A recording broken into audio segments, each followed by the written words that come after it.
ಚಿತ್ರದುರ್ಗದಲ್ಲಿ ಇಂದು ಜನರೊಂದಿಗೆ ಜನತಾದಳ ಅಭಿಯಾನ ಅದ್ದೂರಿಯಾಗಿ ನಡೆಯಿತು. ಜೆಡಿಎಸ್ ಯುವ ಘಟಕದ ರಾಜ್ಯಾಧ್ಯಕ್ಷ ನಿಖಿಲ್ ಕುಮಾರಸ್ವಾಮಿ ನೇತೃತ್ವದಲ್ಲಿ ನಡೆಯುತ್ತಿರುವ ಜನರೊಂದಿಗೆ ಜನತಾದಳ ಅಭಿಯಾನಕ್ಕೆ ಅದ್ದೂರಿ ಸ್ವಾಗತ ಸಿಕ್ಕಿದೆ. ಹಿರಿಯೂರಿನ ಹರಿಯಬ್ಬೆ ಸರ್ಕಾರಿ ಪದವಿ ಪೂರ್ವ ಕಾಲೇಜಿನ ಆವರಣದಲ್ಲಿ ಕಾರ್ಯಕ್ರಮ ನಡೆಯಿತು. ಕಾರ್ಯಕ್ರಮದಲ್ಲಿ ಸದಸ್ಯತ್ವ ಅಭಿಯಾನಕ್ಕೆ ಚಾಲನೆ ನೀಡಲಾಯಿತು. ಇದಕ್ಕೂ ಮೊದಲು ಹರಿಯಬ್ಬೆ ಗ್ರಾಮದ ಹನುಮಂತರಾಯ ಸ್ವಾಮಿ ದೇವಸ್ಥಾನಕ್ಕೆ ಭೇಟಿ ನೀಡಿ ನಿಖಿಲ್ ಕುಮಾರಸ್ವಾಮಿ ಆಶೀರ್ವಾದ ಪಡೆದುಕೊಂಡರು. ಬಳಿಕ ಎತ್ತಿನ ಗಾಡಿಯಲ್ಲಿ ರೋಡ್ ಶೋ ನಡೆಸಿ ಎಲ್ಲರ ಗಮನ ಸೆಳೆದರು. ಇನ್ನು ಇದೇ ವೇಳೆ ಮಾತನಾಡಿದ ನಿಖಿಲ್ ಕುಮಾರಸ್ವಾಮಿ, ರಾಜ್ಯ ಸರ್ಕಾರಕ್ಕೆ ರೈತರ ಬಗ್ಗೆ ಕಿಂಚಿತ್ತೂ ಕಾಳಜಿ ಇಲ್ಲ, ರೈತರಿಗೆ ರಸಗೊಬ್ಬರ ನೀಡೋದಕ್ಕೆ ವಿಫಲವಾಗಿದೆಯಂತ ವಾಗ್ದಾಳಿ ನಡೆಸಿದರು.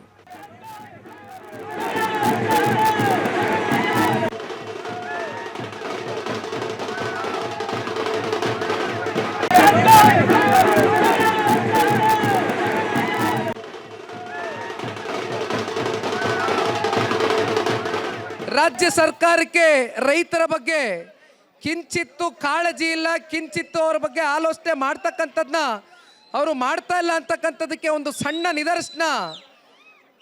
ರಸಗೊಬ್ಬರ ಇವತ್ತು ರೈತರಿಗೆ ಏನು ಚೀಲ ತಗೊಂಡೋಗಿ ನಮಗೆ ರಸಗೊಬ್ಬರ ಕೊಡಿ ಅಂತಕ್ಕಂಥದ್ದನ್ನ ಗಂಟುಗಟ್ಟಲೆ ಇವತ್ತು ಈ ರಾಜ್ಯ ಸರ್ಕಾರ ಅವ್ರನ್ನ ನಿಲ್ಲಿಸಿ ಕೊನೆಗೆ ರಸಗೊಬ್ಬರವನ್ನು ಕೊಡಲಿಕ್ಕೆ ಆಗ್ತಾ ಇಲ್ಲ ಇವತ್ತು ಈ ರಾಜ್ಯ ಸರ್ಕಾರದ ಕೈನಲ್ಲಿ. ಅಷ್ಟೇ ಅಲ್ಲ, ಇವತ್ತು ಈ TC ಕನೆಕ್ಷನ್ಗಳು ಸನ್ಮಾನ್ಯ ಕುಮಾರಣ್ಣ ಅವರು ಮುಖ್ಯಮಂತ್ರಿಗಳಾಗಿದ್ದಾಗ 25,000 ರೂಪಾಯಿ ಇತ್ತು ಒಂದು TC ಕನೆಕ್ಷನ್ಗೆ. ಇವತ್ತು ಈ ರಾಜ್ಯ ಸರ್ಕಾರದಲ್ಲಿ TC ಕನೆಕ್ಷನ್ ಬೆಲೆ ಏನಾಗಿದೆ?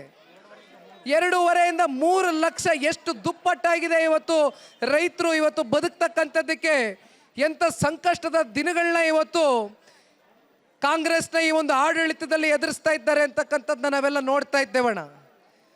ದಯಮಾಡಿ ಇವೆಲ್ಲವನ್ನ ಸರಿಪಡಿಸ್ತಕ್ಕಂಥದ್ದಕ್ಕೆ ನೀವಾಗಲೇ ನೋಡಿದ್ದೀರಿ.